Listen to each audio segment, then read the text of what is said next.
As you can see, still very foggy here at Silverstone. You can hardly see the cars on the circuit, and well, Graham, what do you make of this? It's not going to be an easy start, is it? This is so busy. It's like your worst nightmare on the M1, isn't it? Very tricky indeed. We've got cars streaming down the back of the circuit, trying desperately to put some warmth into the tyres that are on, whichever ones they've chosen. I suggest there might be a mix of wets and intermediates out there. I don't think anyone would be brave or maybe foolish enough to try going for slicks at this point. If we get a dry line appearing, then things may change. And in one of the two mandatory pit stops that the cars have to take during this 2-hour duration race, then we may well see a change of tactics in terms of what tyres are on. But for the moment, they're all heading back to the start-finish line, and we'll see how they line up.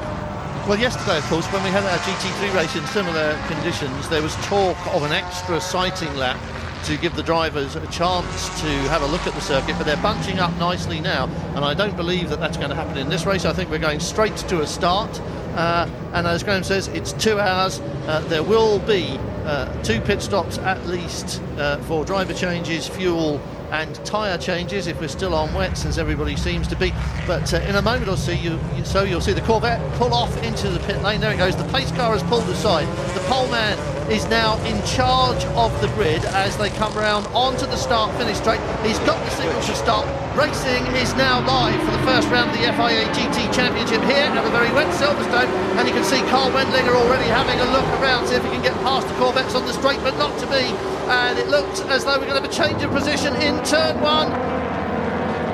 Well, no, just stern order as they go down the hill and disappear into the fog. This is all we can see from our camera as they run down towards the And it looks to me as though Christophe Bouchou's made that pass. Indeed he has. Christophe Bouchou into the lead ahead of Marcel Fessler, and Ryan Sharp makes, Carl Wendlinger makes his way past Sean Edwards in the G2 Celine, which might be expected, the G2 car, a long way up the grid for its actual power and capability because of the changing conditions in qualifying yesterday. And there is on the left-hand side, just giving it up again as they go to the bottom of the circuit there. Running very wide there, Marcel Fessler, just not quite getting the grip he was anticipating into Stowe Corner, and that gives Carl Wendlinger a little bit of chance to get down the inside into Vale. In fact, Wendlinger takes both the Corvettes in one swoop, coming down through the bottom of Vale and into Club Corner. It's an Aston Martin who leads. So Carl Wendlinger in the lead now from Christophe Bouchou, but Marcel Fessler doesn't think that's where he belongs in third place. He wants to be back up into second place at least, and first would be even better. Behind looks like another Aston in the gloom there. The Sean Edwards car still holding him off though. Now there it goes round the outside now, the 36. That's the car of Alex Muller joining Lucas Lichtenhoyer, the team car's owner this year. Sean Edwards now under threat from the number 6, the second of the 2 Phoenix cars, Mike Hasemans. Well, just up on the inside there, but it's just a question of time. Sean Edwards, let's remind everybody, qualified very well yesterday because he came out just on the very last of the dry bits of qualifying, and that's why that G2 car is right up there among the GT1s, and he will be giving up positions. He knew that before he got to the start line because the GT1s came out in the rain, and that just added 4 or 5 seconds to their lap times. So a very mixed grid, as we're saying. We were also saying watch out for Carl Wendlinger and Ryan Sharp in this Aston Martin, because they are very good together and they are very good in the rain, both of them. Carl Wendlinger especially, and I wouldn't be surprised to see that car stay out for as long as possible. As long as the fuel lasts, I think you'll see Carl Wendlinger stay out on track, and he should be the last to pit in GT1. On board with him now, and you can see how slippery it is. Look at him working that. Yes, in these changing conditions, it'll be interesting to see if we can get the GT1 cars through the 2 hours on just one fuel replenishment. They have to make 2 stops, but if they only need to fuel in one of them, that may well be good. Down the hangar straight and into Stowe for the second time. Bouchou's already made his escape. Sean Edwards, staying racing, running very wide there. Very wide. That's not good at all. That's the number 6 Corvette in the hands of Mike Hazelman, who's having a bit of a torrid time there through Stowe, second time round. And the 2 Vitaphone Maseratis now coming into line astern. If the second one, that is Andrea Bertolini, can make his way past Hazelman's, then he'll be up right to the back of the Alexander Negrao driven number 2 car. The Vitaphone car's really struggling during qualifying yesterday. And I think there's just a glimpse there of a GT2 Ferrari in that little group, but there certainly is. If you look back behind the yellow Corvette as he goes past the number 1 Maserati, and we're on board with that Maserati at the moment, and it's all getting very close shoulder to shoulder. Watch the speed of that car on the inside. Just went swooping past. Now, they had the wrong tyres on yesterday. We expect to see them look better today, but I was just looking to see...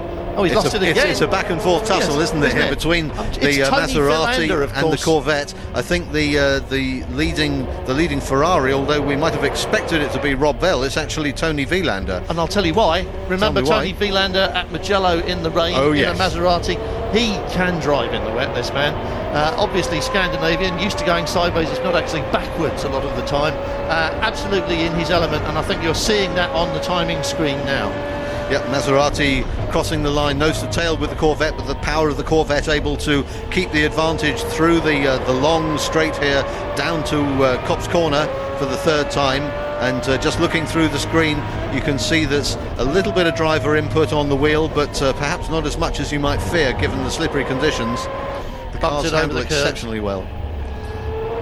You're still feeling confident enough to ride it up over the curbs going through there, so I think they're quite happy with the grip. This is going to go on and on, isn't it? This could be a race-long thing, yes. Challenge, and indeed, talking of challenges, we're back to the leading pair with Bouchou and Fessler looking at second place, of course, because Carl Wendlinger's off. There he is, in fact, in the middle distance, as it were. Marcel Fessler threatened to take that place away from Christophe Bouchou, and now has, as they come through the Vale and down into Club Corner on lap 3. Aston Martin from Corvette and Aston Martin, so the 2 Jet Alliance cars doing very nicely, thank you, in 1st place and in 4th place with Christophe Bouchou and Marcel Fessler, and you can see them there in reverse order there in the middle of the sandwich, and they are gradually easing away from everybody else. It's very small gaps, 1st to 4th, and then there is a bit of a gap, so we're looking at the breakaway group here, split off from the rest of the field, and they are something like 8 or 9 seconds up the road. So it's going very nicely for them, and once you lose touch in these conditions, I think you lose touch, don't you? Yes, and it'll be difficult for those drivers perhaps who haven't driven these cars before, although Alex Muller is holding on well in the 36 Jet Alliance Aston, number 36. The first of the slower cars is Zandy Negrao, the Brazilian driver, coming into FIA GT racing for the first time this season and thoroughly enjoying himself, but of course he doesn't have the experience in the car. Wendlinger, Fessler, Bouchou, Muller, Negrao is our first Maserati in 5th place, and then Sean Edwards is still clinging on to 6th in that G2 Celine. I saw the back end of that all over the place going through the complex, so he's obviously having a very busy afternoon. Oddly enough, though, talking to Sean this morning as we look at GT2 leader Tony Vielander, talking to Sean in the pits this morning, he was saying that he was almost praying for it to stay wet because at least they had some chance of being in contention there. If it dried up, the car simply didn't have the grunt to make its way through the front of the field. But here is the GT2 leader now, Tony Vielander, wiper going, so enough moisture coming off the cars in front of him to require that. And the car in front of him is in fact Sean Edwards. Yep. And this is a more relevant battle, shall we say. The G2 car is basically, it's a GT2 car that isn't built in sufficient numbers to be homologated as GT2, so they call it G2 and allow it to race, and it's roughly on a par with the GT2 cars, shall we say, and this is a very specific battle then between the leader of G2, Sean Edwards, and the leader of GT2, which is Tony Villander, and then we go further down the field, as you've seen. Yep, we were just looking for him there at Rob Bell, second place in GT2, is where our attention comes back to the head of the field, if you like, the top class, with Christophe Bouchou in third place there, still managing to hold off Alex Muller. Christophe Bouchou moving across to race with the SRT Sellerslar Racing team, who were running some races in Citation Cup last year as well as National GT Championship, but they've moved up to the full FIA GT1 spec car this year, the C6R Corvette, and going very nicely it is too. Well, yes it is. They have all now settled down. We're sort of 10 minutes into it here, and as we expect with this class of racing, you get a burst of excitement at the beginning of the race, and then everybody settles down. And remember, it is a 2-hour race. It won't end before 2 hours.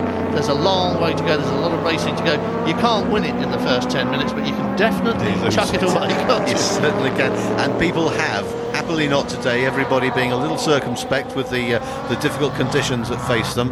Bouchou's car still looking a bit twitchy there as we come back to the head of the GT2 field. They of course, a team not benefiting this year from the Motorola sponsorship, you'll see, as they had last time. They've vanished from the scene.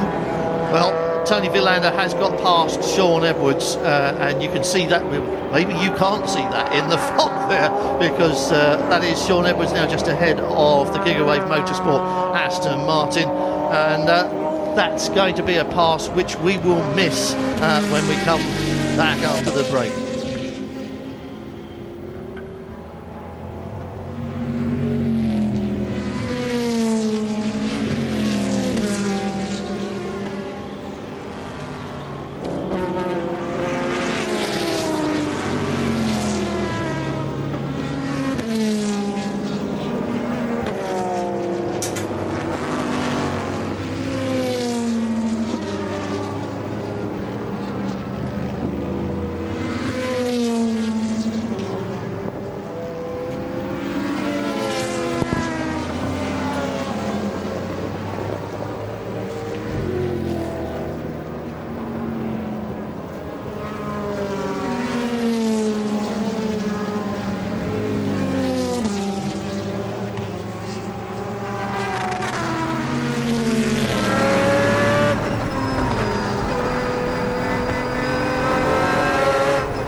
Carl Wendlinger still leads this opening round of the FIA GT Championship for Aston Martin after 6 laps.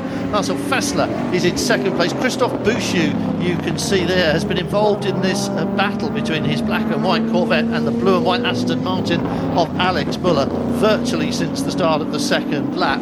And it looks like it's going to run and run, doesn't it? Yeah, this looks like being an ongoing one, doesn't it? You've got strong driver pairings in both cars.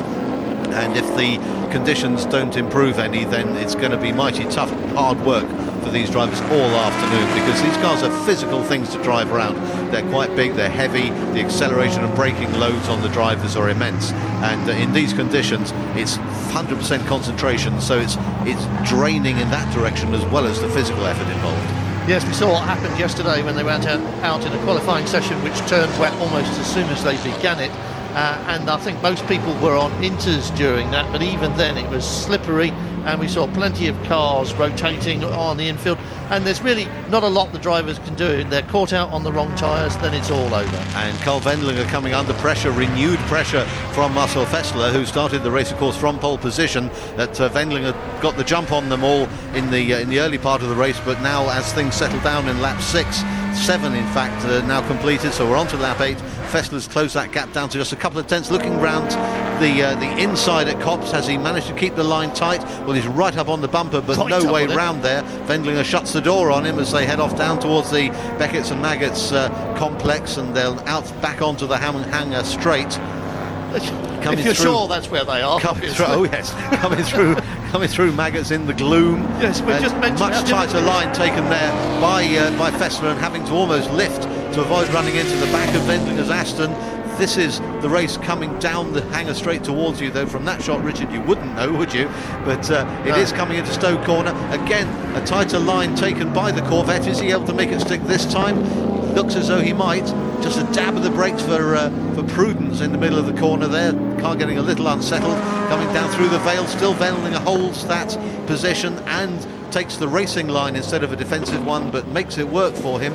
Back through down the Vale again into Club Corner, and if anything, Wendlinger just pulling out a little bit there. As you said earlier, Richard, a master in these wet conditions. You are seeing a demonstration here from Carl Wendlinger, because all through the practice and qualifying sessions here at Silverstone, that Corvette has been faster than that Aston Martin. But now the tables are turned simply by the weather and the track conditions. Carl Wendlinger, as we ride with him under the bridge, is in his element here, and he is making this Aston Martin go faster than that Corvette, and it is that simple.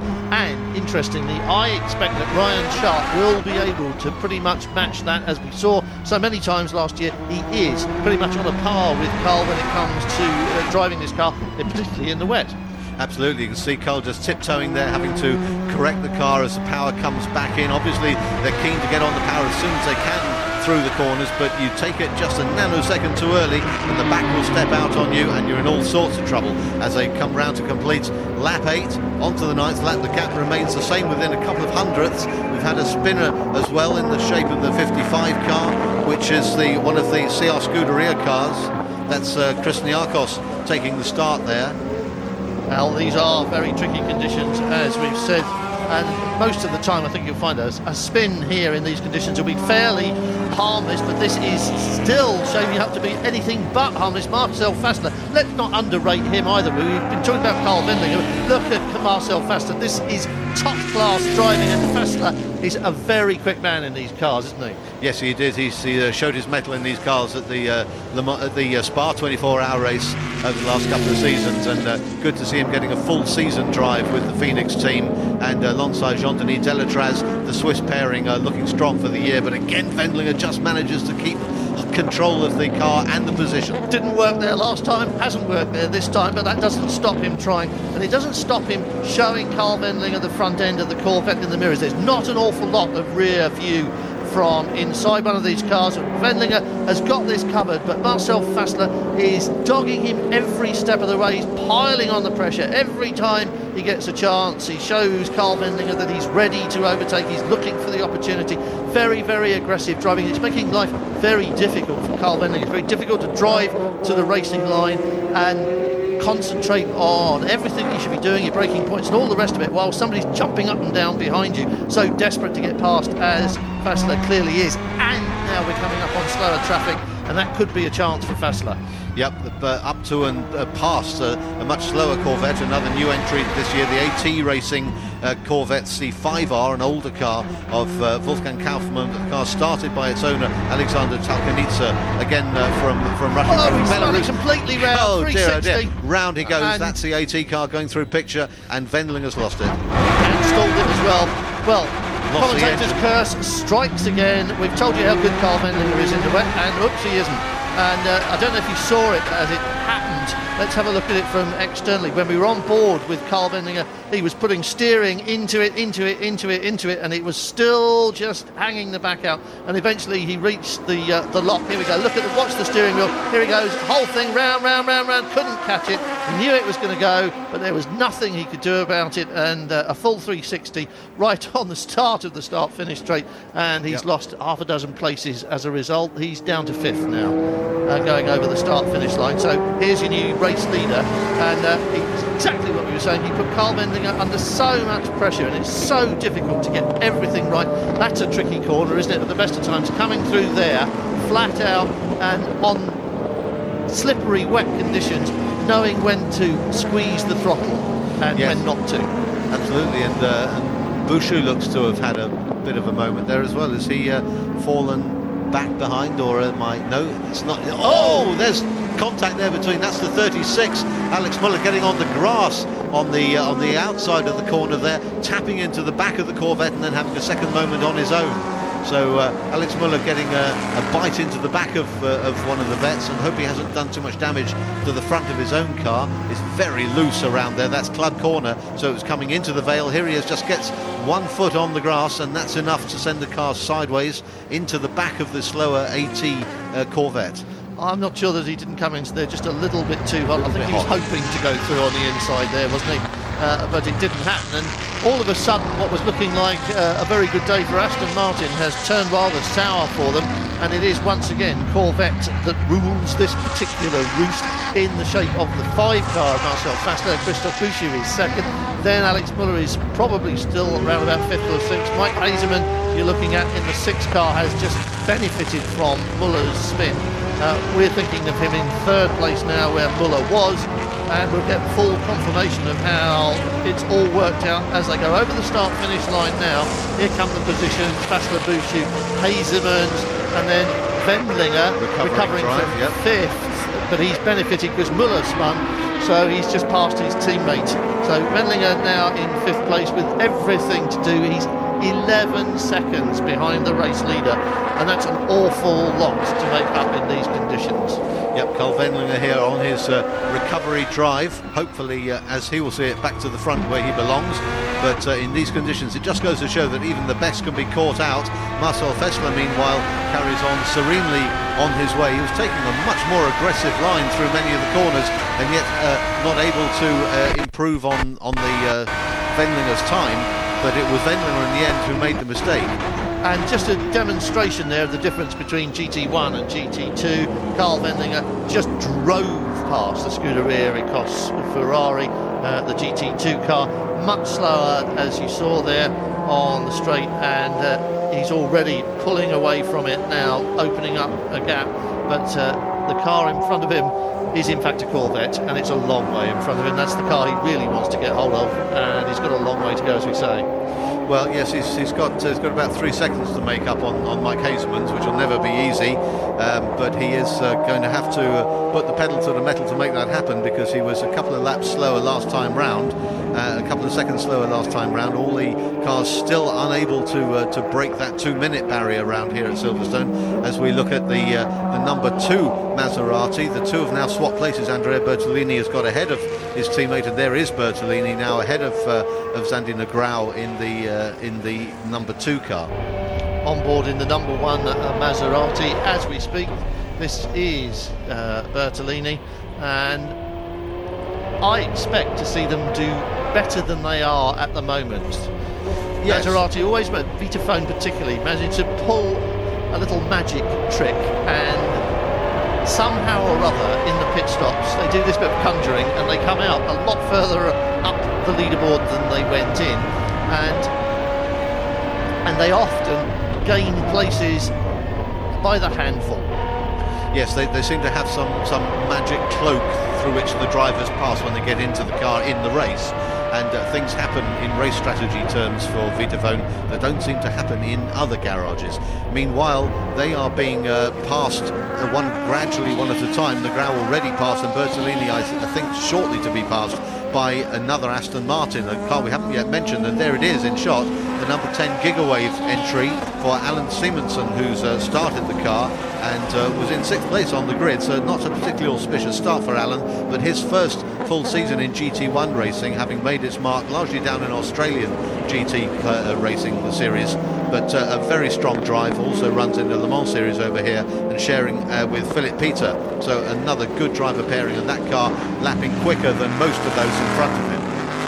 Well, of course, Philip Peter is quick in the wet as well. He won the GT1 race in Mugello when it was torrential rain, and that was the Aston Martin's first win for a good long while, and it was certainly Jeff Alliance's first win, and it started off a fairly strong streak for Aston Martin and Jeff Alliance. So this is a car to watch, and of course it's got the right flag on the front for us, Union Jack. Absolutely, there is British interest here. We talked about the Scuderia Recos Ferrari in GT2. Jamie Davies has found himself a berth in there alongside Pirelli man Fabio Babini, so the pair of them on Pirelli rubber in the Scuderia Recos car, and done a lot of testing with a new dry compound tower, only to find of course that they can't use it here this weekend.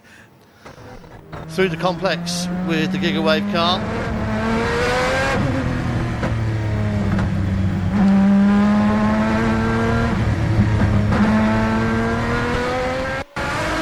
And you can see that when to squeeze the throttle going through that final corner is quite important.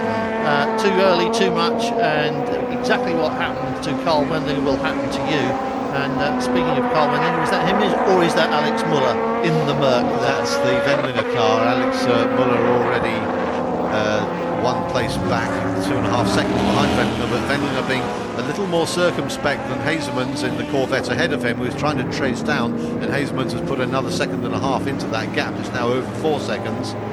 And here is this battle between the Corvettes up front. It is now Christophe Bouchou and Hazelmans. Hazelman's the man on the move, the only one in the 201s at the moment, everyone else stuck in the 2s and 3s, so Hazelman's very much the quickest of the front runners, and going right up onto the back of Christophe Bouchou, who is a hard man in driving terms. He's not an easy man to pass. Absolutely, Mike Hazelman has been doing this longer than anybody, though. He's been in this GT racing. I can remember him in the Lotus Esprit, going back right to the very beginning of this series. He knows his sports cars, he knows his racing. He's hard and fair as well, and as you say, he does have the speed at the moment. Catching someone in racing, though, is easier than passing them. Jean-Denis Delatraz looking at the pictures that we're looking at, waiting to see what's happening out on track. And the answer is Hazelman is still stalking Christophe Bouchou. Chasing hard, but not able to make that final little leap to bridge the gap that exists between them. We'll see what it is as they cross the line. It was 8/10 last time round, and they're coming through the Luffields and out into Woodcote now, ready to start another lap. And we've watched them through the complex there lots of times. That really is quite an important section of the Silverstone circuit. Get it right and you get a good launch out onto this start-finish straight. Get it wrong and you come out of Luffield a lot slower than you wanted to. That's when you're tempted to stab the throttle a lot earlier than you ought to. Fine racing going on here, given the conditions. It's very, very difficult at the best of times to keep these cars in a straight line. And bear in mind, we're not looking at just a GT1 race here. We've got GT2 cars circulating at the same time, which have to be routinely passed as you're trying to keep your fellow competitors behind you. So it's not just a matter of keeping an eye on your immediate opposition. You've got to be able to make your way through the slower traffic as well. And they've just done that in the form of one of the slower Porsches in the GT2 category, the track speed entry for David Ashburn and Richard Williams. Carl Wendlinger is closing up. I think he's 3 seconds behind Mike Hazelman, and the gap here, as you can see, is fractions of a second. So as they went over the line last time, it was 0.4 and it's 0.2 or 0.3, 0.4, 0.5. Makes no difference really. We're just in the position now with these two that Carl Wendlinger was in when he had Marcel Fassler jumping up and down all over the back end of the Aston Martin and was spun into a mistake. Team manager car 1 report to the race director immediately, and I don't know what that's about, because it's not really figuring in the proceedings at the moment. In 6th place, it is some 26 seconds behind the battle for the lead that Carl Wendlinger is trying to rejoin. Yep, and he's regained a bit of the advantage that he'd lost over Mike Hazeman's. Hazeman's now embroiled, of course, in that battle with Christophe Bouchou, which means his lap times will drop back a little bit. Wendlinger able to capitalise on that and bring the gap down to nearer 3 seconds than 4. Dirk Muller remains a further 3.5 seconds behind Wendlinger. So the 2 Race Alliance Astons well placed at the moment, as are the 2 Phoenix cars. And Alan Simonsen is now within a second of Andrea Bertolini in that number 1 Maserati. Fassler, after 14 laps and some half an hour of racing, is 13 seconds ahead of this battle for 2nd place. So while these 2 have been duelling, he's quietly been banging in nice, clean, tidy laps, which, as we keep saying, you can do that when you're on your own. It's when you've got somebody with you that you have to watch them, they have to watch you, and then both of you start to lose little fractions of a second in every corner. Everything's just a little bit less perfect than it could be, and the result is that anyone who's on their own can really start to clear off into the middle distance. Closing on the back end of Ben Alcott in the Maserati, and of course traffic sometimes provides an overtaking opportunity when there are 2 cars in a close battle, but everybody seems to be doing very well at staying out of the way in these conditions, which is quite remarkable. Absolutely. Ben Alcott, those of you who were watching the season last year will remember, was running in the Citation Cup class and won the class. Not this year though, they're running with the full spec race tyres on the car and in the full GT1 category. Still giving best to the Corvettes, as we've said. This has really been their circuit. All weekend they have been the dominant force here, it seems, until it rained. And did it rain? Yeah. But now normal service restored up front, as we've seen. The surface still very greasy though. You can see on the tight shots that the cars are really skating away, not quite getting the front end adhesion, which when you come through places like Bridge Bend, where we just saw the 2 Corvettes running through, this is Bridge, the Corvettes coming through nose to tail as Alan Simonsen closing up again on Andrea Bertolini. So Aston Martin challenging Maserati there for 6th place. Alan Simonsen, the Dane, who, as I said, spent a lot of time down in Australia, only ever driven 1 GT1 car before this weekend's event, and that was a rather aged 550 Maranello Ferrari, of which we have an example in this race as well. Somewhere or other. Although looking out the window into the mist, you wouldn't know that there's a race going on, but there it is, the 77 car in 20th place on our timing, and we're on board again in that Aston Martin. The 550 Maranello, just a point of interest, driven by 2 former Formula 1 drivers from Argentina, Esteban Tuero and Gaston Mazzacane, both former Minardi F1 drivers, and in the series to promote the fact that our final round this year is at a brand new circuit at San Luis in Argentina. That's not yet of interest to these 2. They'd rather get down to business here at Silverstone, where the weather conditions are rather different than those we might encounter in South America. Well, of course, as you said earlier on, this is a very physical thing that they've been doing, and they've been doing it for over half an hour now. And at about this point in the proceedings, fatigue will start to creep in, concentration starts to get a little bit less perfect, driving gets a little bit more ragged. This is when we see mistakes, and there is no doubt at the moment that Christophe Bouchou, under pressure from Mike Hazeman, and as we've said before, both of them vastly experienced and both firm but essentially fair. Yes, and they're coming up also to the first sort of time window that we need to pay attention to, which is a new rule this year where drivers must do at least 1 continuous 35-minute stint in the race, and that time will be coming up upon us soon. So anybody who may have started their weaker driver in the car has the option from 35 minutes on to bring them in to make that mandatory driver change at their first of their 2 obligatory pit stops, and to get the quicker man in for the balance of the event. It's a complicated old business, all that, and what tyres shall we use, when should we make our pit stop, everything to take into consideration. And the fact that a lot of these people are working to a strategy can change things later in the race. What happens now might not make immediate sense, but it all pans out as we go towards the final hour.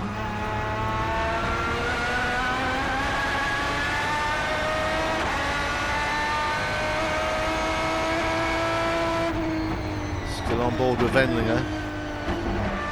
Chops it down 2 gears and holds that. Now gets ready for the big one. It's an immensely challenging series of corners at Maggots-Beckett's complex. Now we're down out on the straight though, and you can see immediately the hammer goes down, up through the gears. I think this is probably the only place on the circuit where they will hit 6th gear. I think most other places for the GT1's 5th gear on the start-finish straight, and perhaps on a couple of the other ones as well. The hangar is the only place they'll hit top gear, and something like 160, 170 miles an hour. At the moment though, Marcel Fassler leads it. It's Christophe Bouchou still in seconds, but second place, 13 seconds adrift. Mike Hazeman is third. Carl Wendlinger is still there in fourth.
Rob Bell is currently in second place in GT2, I think, and you're looking at the 56 CR Scuderia car now. That's him. In front of him is the G2 car of Sean Edwards. It just gradually tumbled down to 13th place, which is exactly what Sean knew would happen, and he would have, I think, perhaps wanted it to stay a lot wetter than it has done.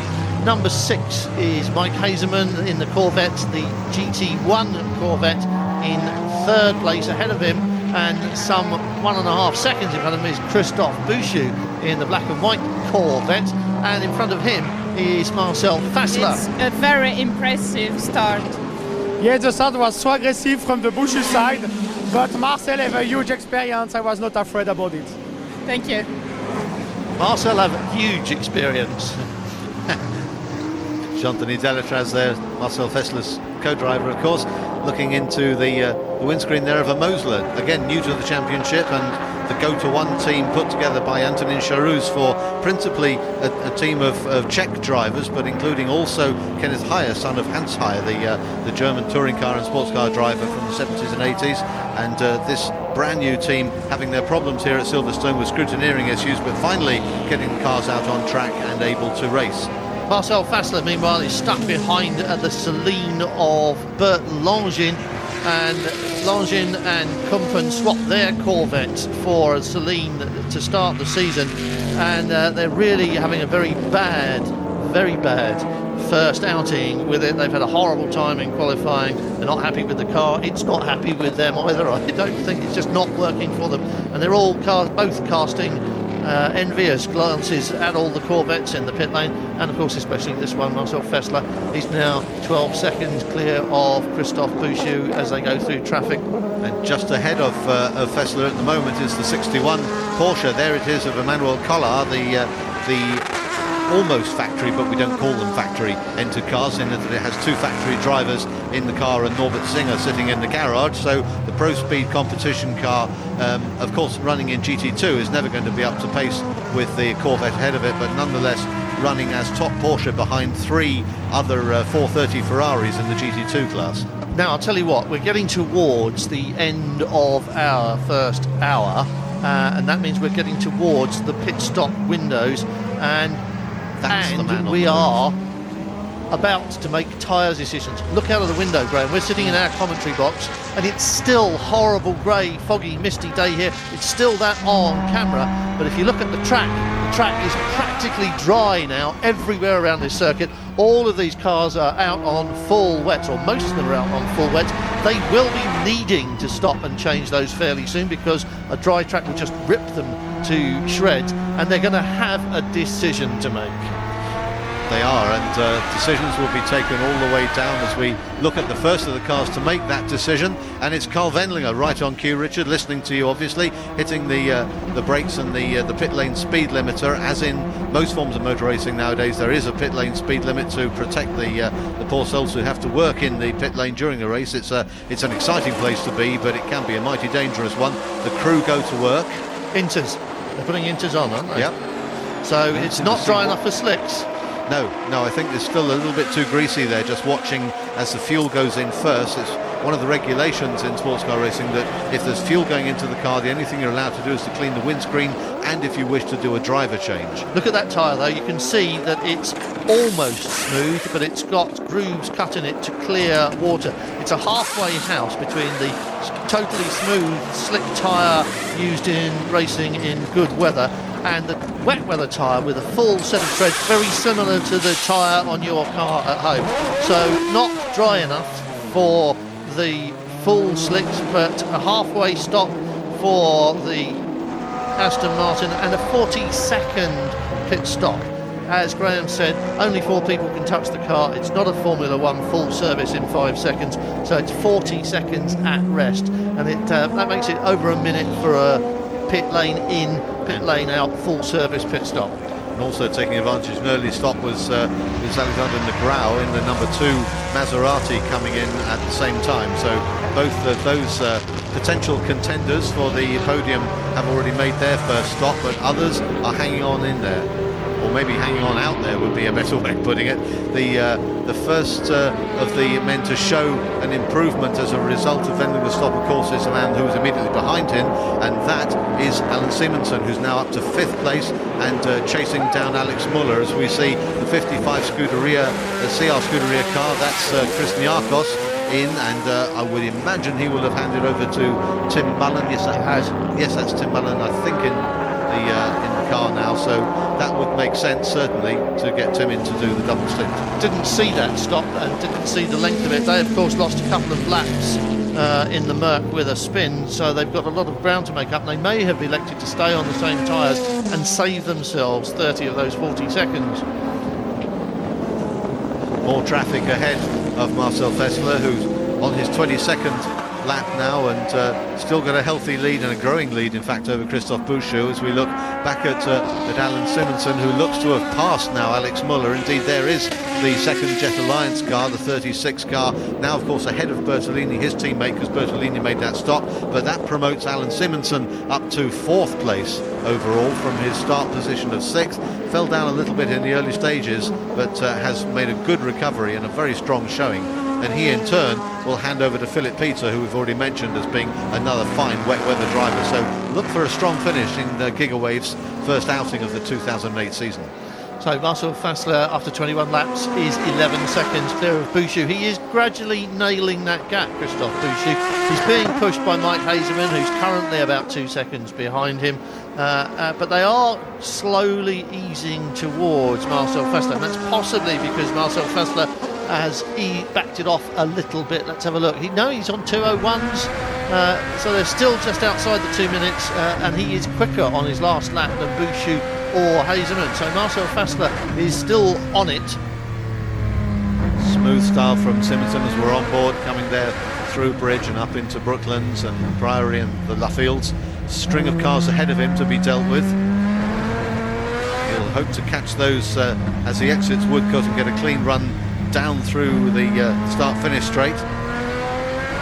One pulling off into pit lane ahead of him, that'll help. There's 2 GT2 cars ahead, both Ferraris.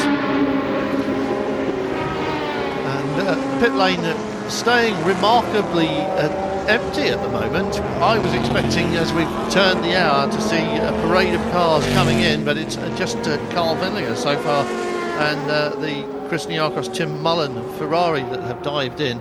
And there's one more in there, as you said, and there it is. That's the car. Yeah, that's the 550 Maranello we were talking about earlier, with the 2 former F1 drivers from Argentina aboard.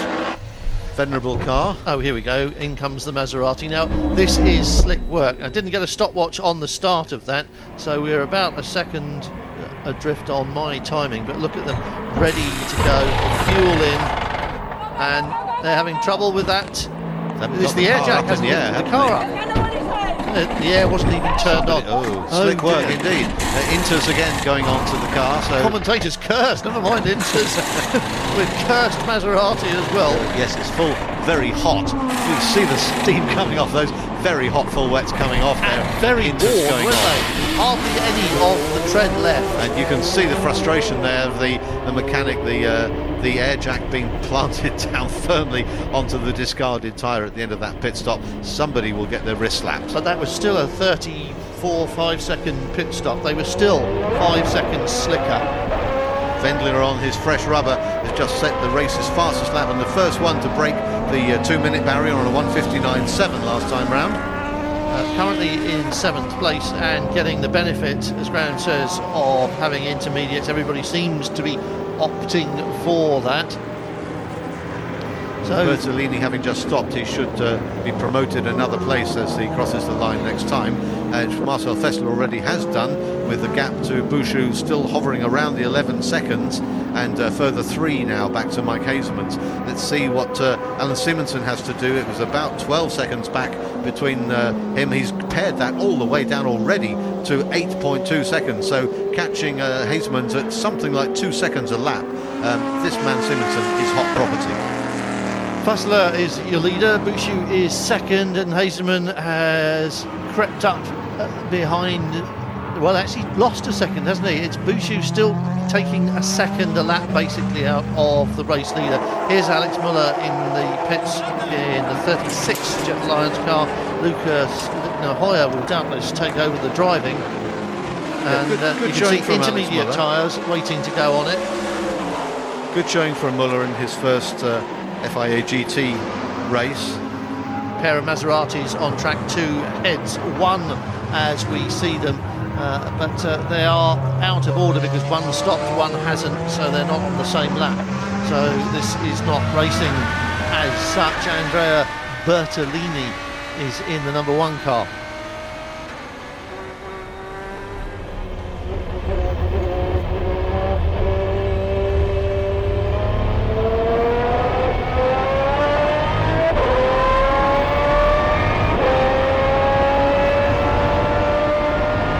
Great sound. But as you saw from 5th gear, ran out of straight and he was on the brakes and already turning into cops as he went down 2 gears.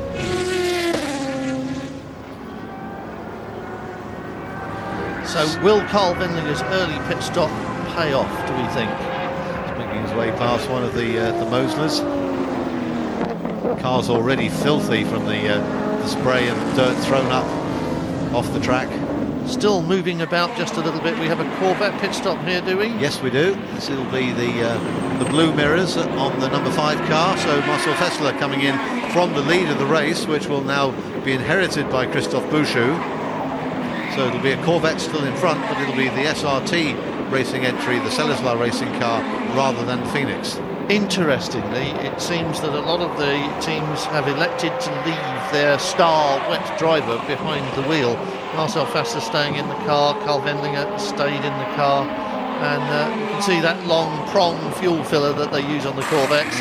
Now the guns go on, and this time the air jack was switched on, and something like 21 bar lifts the car up in the air in no time at all.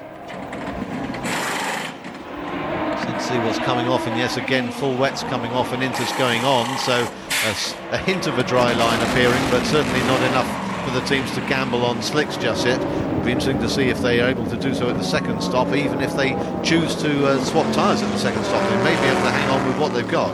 New race leader then because of the pit stop, and now we've entered that phase where some people have stopped and some people haven't. We'll have to wait and see how the whole race shapes up after the stops, but you can expect the race order to be pretty similar to what it was before, with the possible exception of that Maserati conjuring trick, although as we saw with the number 1 car, didn't quite pay off, did it?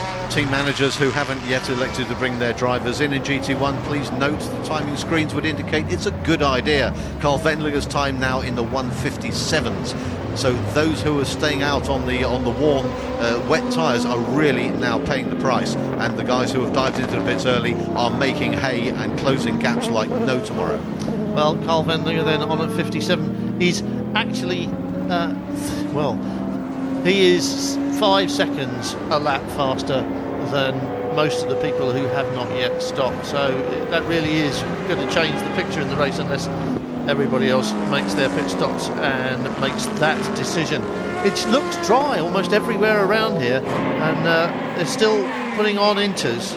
Which more inters. That's another Corvette coming in, and that's Mike Hazelman's, who presumably will also hang on in the car. No driver change anticipated there either. An immensely experienced driver, as of course was his father, Toyne Hazelmans, who is team manager for the Phoenix cars. And waiting for the fuel to finish. What are they doing with tyres? There's nobody there with a gun on this side of the car, and I don't know if Mike Hazelman isn't. No, they are going to change the tyres. Tucked in behind the fueler. Neat move, sliding the old tyre out between the legs. There he goes again. Nice action. How different it is to Formula 1. Yep. There's none of that ballet with 17, 18 people who throwing tyres around. Just he one might have been port a rugby league player in a previous life. They might have been, mightn't they?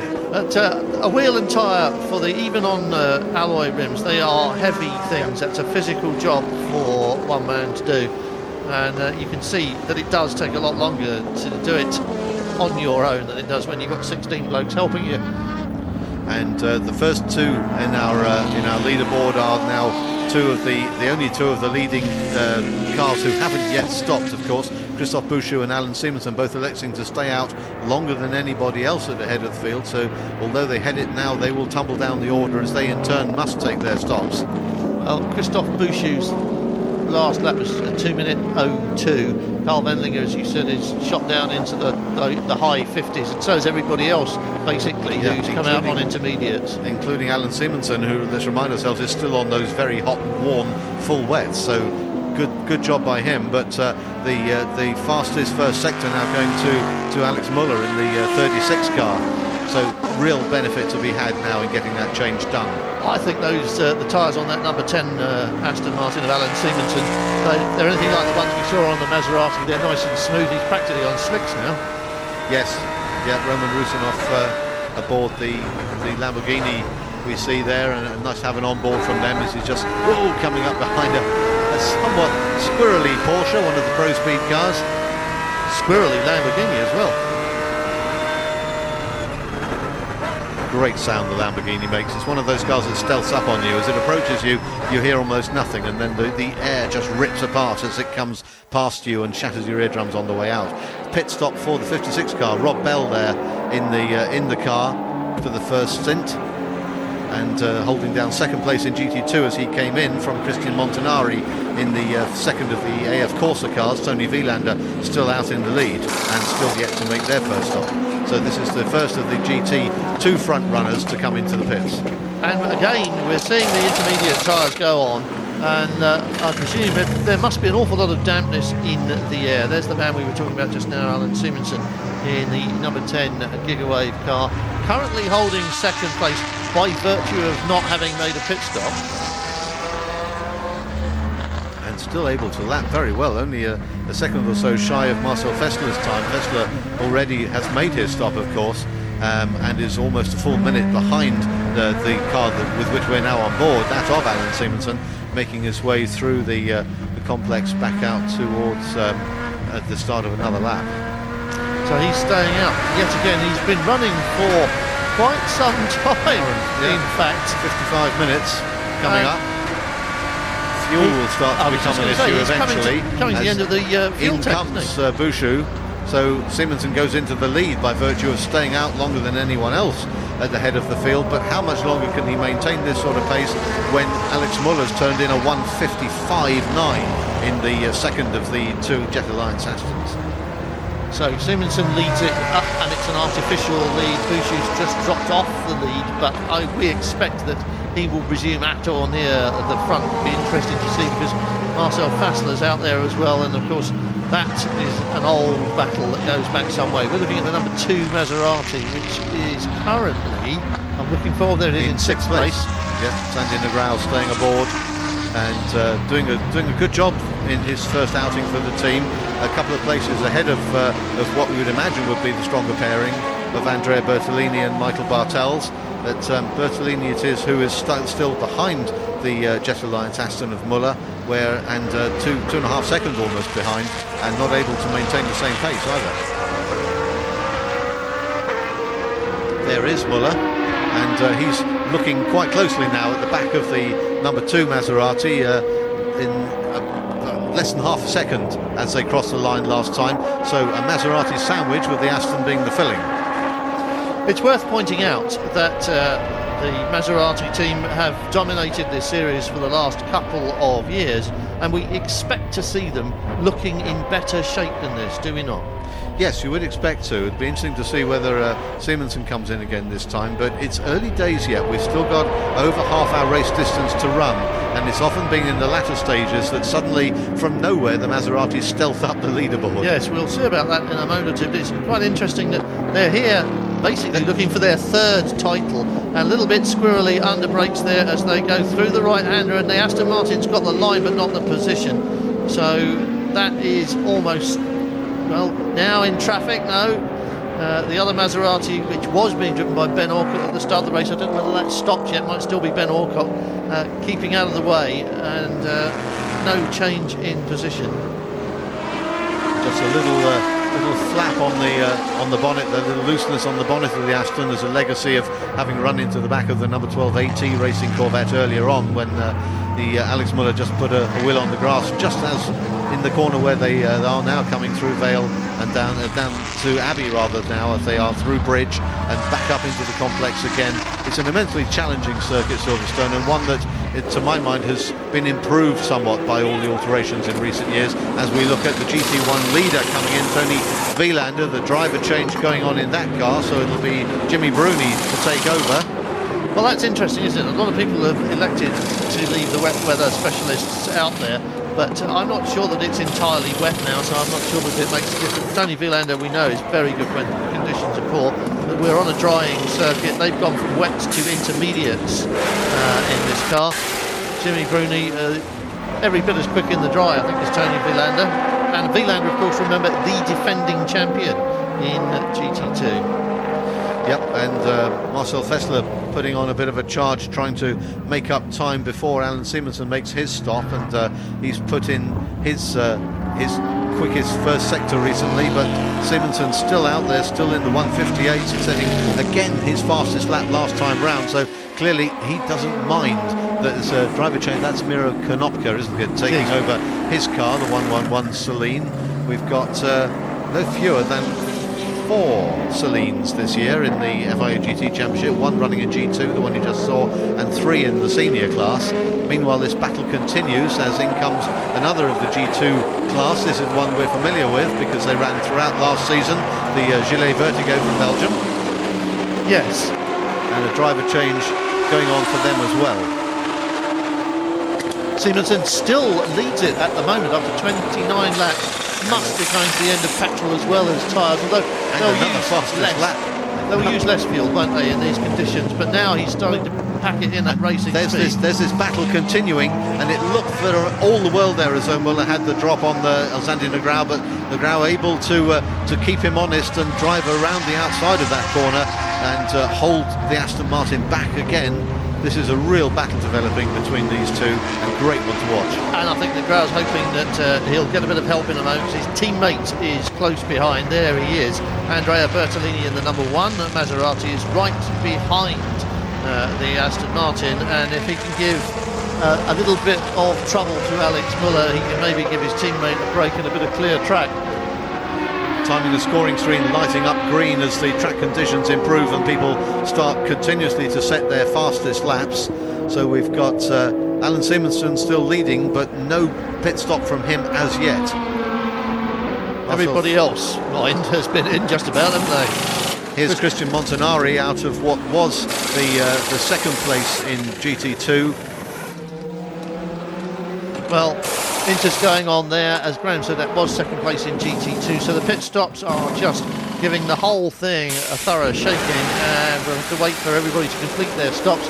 Up front though, Alan Simonsen, yet to make a pit stop, still leads this race after an hour and 29 laps from Marcel Fessler in the Corvette.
31 laps old, this race. Alan Simonsen still leads it but hasn't made a pit stop.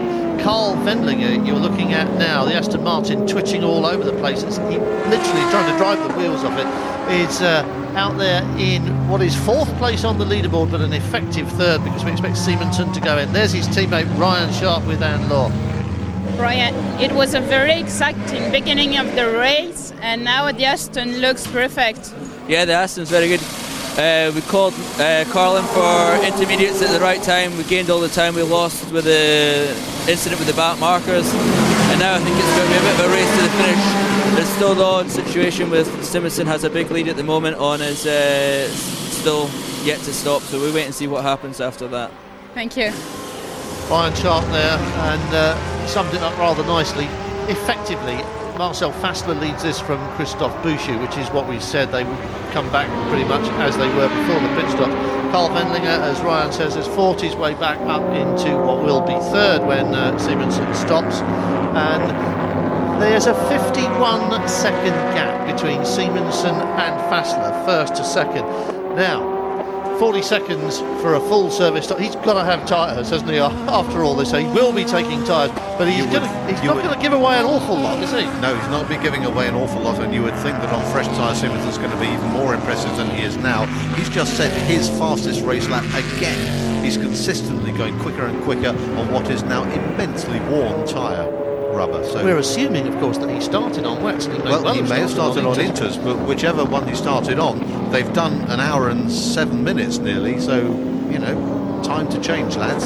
And we're looking at Christophe Bouchou's car, and Bouchou came in for his first stop and stayed in, has remained in 3rd position overall, chasing down Marcel Fassler at the moment, not quite as quick as Fassler last time round, but the gap's only 1.3, so nothing in this race is done and dusted yet.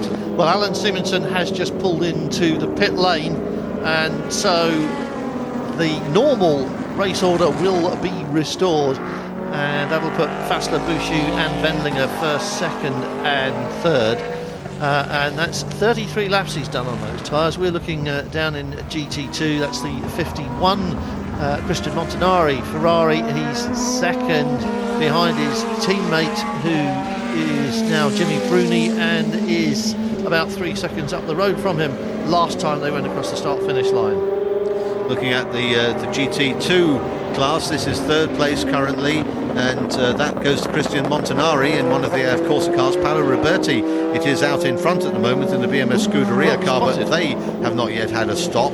And 2nd place goes to Jimmy Bruni, who we saw taking over the 50 car earlier on from Tony Wielander. Can't see a crash helmet in the dark there. Well, that's Simonsen. It's Simonsen's car. Oh yes, but is it still Alan Simonsen? So race leader Fassler, Bouchou, Wendlinger, Hazeman, and then Alex Negrão in the first of the Maseratis with his teammate Andrea Bertolini right behind him. They have dispensed with the Aston Martin of Alex Müller, it would appear. Christophe Bouchou has cut the lead, the deficit rather, back to, or through to Marcel Fassler, down to less than a second by dint of a good quick lap last time round, and he's on another flyer, setting the race's fastest first sector. There is the Aston, there is the Corvette we were just talking about, Christophe Bouchou, and the car in front of him is the car he's pursuing for 2nd place, which will in turn become the overall lead, courtesy of the stop by Simonsen's Aston, number 10. So 1st and 2nd place again, the pair of Corvettes continue to dominate pretty much here. We had a good start from Carl Wendlinger and a little bit of a spin which cost him places and time and took Aston Martin from the top of the pile, and it's been a Corvette circuit pretty much all weekend. Just a little bit wide on the exit there, Bouchou, but still in close proximity, taking a different line through some of the corners. It's hard to know what the best line is in these conditions, because there is a drying line, and if you put 2 wheels off it, you're going to get a little bit of lack of balance in the car, and that can send you almost anywhere. We saw earlier on cars spinning off left, right and centre, but they seem to have got a handle on the track now, as we're looking at 2nd place Jimmy Bruni in GT1. Now he may well inherit the lead, and here is teammate. Tony, you were kind of struggling in qualifying, but it looks good for the race. Yeah, I started the race. We made exactly the right choice for the tire, so it came in the end at the first set of tires, like just after 1 hour of racing. So now Jimmy's in the car. The condition is very difficult. We don't know the intermediate tires. Personally, I've never used it, and I think Jimmy has never used it either. So it's these conditions is a bit of gamble. So far, we are doing really good. We are leading. I think we are leading the race after Ruberti makes the first pit stop. So really happy. Thank you. Nice hat. You can tell he goes skiing, can't you? So Marcel Fassler restored to the top of the leaderboard officially now, and about 0.8 of a second in front of Christophe Bouchou last time they went over the line. Wendlinger's behind them in third place, and Alan Simonsen has rejoined in 10th, which is fairly exciting for him, isn't it? Absolutely. The net result for Alan Simonsen, who looks to have remained in the car if timing and scoring is to be believed, is that the pit stop that took him away from the lead, has dropped him all the way down to 8th place. Such is the level of competition here, and they're 40 seconds adrift of the leader. Scuderia Ecos in the pits for their regulation stop. Here is the race leader, and behind him you can see the black and white Corvette, and you can see it better than he can, but he knows it's there. Bouchou still holds the fastest race lap with the 1:55.4, currently lapping just about less than half a second slower than that. So good consistent times by both of these Corvettes, and Corvettes have always shown well here at Silverstone in the FIA GTs. Marcel Fassler has just changed a 0.3 of a second gap into all but 2 seconds, so he is getting round a little bit quicker than the Corvette of Bouchou. We saw this in the gravel trap a while ago. This is the Gilles Vertigo, and it's obviously got problems, managed to find its way back to the pits, but that looks to me like one car less in G2. GT2 still led by Paolo Ruberti, but that's completely artificial because he owes us a pit stop, and he will disappear and leave Bruni and Montanari first and second for AF Corsa, Andrew Cacaldi third place for Great Britain. Top of the leaderboard is Marcel Fassler with this small gap over Christophe Bouchou. Third place is Carl Wendlinger, and then behind that it's Hazeman, Negrau, Bertolini and Alex Muller in the Aston Martin.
been racing here at Silverstone in the fog for an hour and 15 minutes. We've had our first round of pit stops. We've seen fuel and tyre changes. What we haven't seen a lot of is driver changes, and we are just about to reach a really interesting phase of this race because we have 43 minutes left to go. The rules say that both drivers must take part in the race, and each of them must complete at least 35 continuous minutes in the car. And for a huge number of people, that means there must be a pit stop in the next 10 minutes, and there must be driver changes. Marcel Fassler, Christoph Buescher, Carl Wendlinger, Mike Hazeman, Alex de Graal, Andrea Bertolini, Alex Muller. The top 7 cars must all stop in the next 10 minutes. And you remember, dear viewer, that the Alan Simonson driven car tumbled all the way down to 8th. That was because they've made their driver change. Philip Peter, it is, who's taken over the number 10 car, and so they will benefit hugely from the next round of pit stops because they won't have to make that driver change, and that will save them an immense amount of time. So it's all going to get very interesting. I think a lot of the GT2s, Bruni, Montanari, Cacodia, the top 3 in GT2 have changed driver when they changed tyres. So there's not so much drama there, and there's not so much clock watching either. It's not impossible for team managers to get their sums wrong at this stage of the proceedings and to incur penalties. Yeah, Montanari still to change in GT2 because Thomas Biaggi hasn't driven that car yet, so the second place AF Corsa car does need to make a driver change, but otherwise, yeah, in GT2 it's much the same. Richard Westbrook now out in the leading Porsche, the former Super Cup champion for 2006 and 2007 Londoner. Richard Westbrook now taking over from Collard in the 61 Pro Speed Porsche. Well, it is 1:30 on a Sunday afternoon here at Silverstone, and the murk that's been hanging about looks slightly lighter, looking away to the south here, or rather to the southwest. But I thought for a moment there that on one of the cameras at the bottom of the circuit I saw a touch between the Corvette and the Maserati, and that pass has been shaping up for a long time, and you can see there a driver ready to take over. Now this is exactly what we're saying. Mike Hazeman will come in, wide there, both of them through and all over the place, and you can expect Mike Hazeman in for a driver change imminently, I think. But what I was saying is I think I could see rain on some of the camera lenses, and we might just have seen a bit of evidence of that in those squirrely Maseratis. And it may well be that the rain is returning to Silverstone, or at least to part of it, because it's definitely not raining on our bits, is it? 39 laps in the books for Marcel Fassler, who crosses the line again. Christoph Buescher it is who's due to follow, but in fact dives into pit lane for his second stop, so that will be a driver change, and here it is happening now. Christoph Buescher handing over to Dutch driver Xavier Marsen. Marsen coming into the FIA GT series for the first time. Outgoing driver lends a hand, you can see, helping the new driver to get strapped in, and this is one of the unique things about GT racing. You share the car, and after you've done your worst or your best with it, you give it to your teammate, and it's his turn. So your efforts are sometimes reflected better by your teammates' efforts, or reflected rather worse by your teammates. There's so much difference to single-seater racing here, and that stop completed very quickly and very tidily indeed. Yeah, we'll see how that fares. Xavier Marsen, as I said, coming into the series full time for the first time, but having driven the Spa 24 hours in a Viper back in 2004, his background really is in single seaters, but he has, as I mentioned, this ambition to win the Le Mans 24-hour race, and he absolutely sees the FIA GTs as the way forward towards that ambition.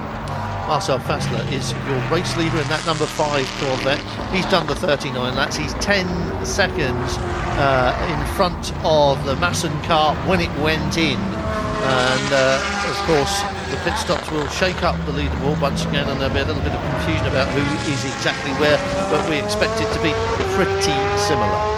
We saw in the pits earlier on the number 101, the Gilles Vertigo, and official confirmation as into the pits comes the leader. That's Marcel Fassler heading down pit lane for his second stop. And the 101 Gilles Vertigo is abandoned for technical reasons. The technical reason we saw was that half the back floor was falling off. Abandoned because the back's dropped off or been knocked off as it spun off Yes, in the into gravel. the kitty litter. So, leader in the pits, coming down for the stop, and remember this has to be the driver's change from Fessler to Delatraz. There is Delatraz, ready to take over. Out the climbs, rather weary I should imagine now, Marcel Fessler. In climbs a slightly larger frame of Jean-Denis Delatraz. You try driving on the M1 in fog and rain, nose to tail as fast as you can for an hour and a quarter, and you have some idea of the effort of concentration, and they're all coming in now, so the team managers are very clear that they've got only 2 more minutes to make the driver changes that have to be made. 37 minutes on the clock, so they've all got to be doing it now. And The it's pit's all very going busy. off now. 1, 2, 3, 4, 5 of them, and everybody we nominated is in the pits now or on their way in, or out in fact.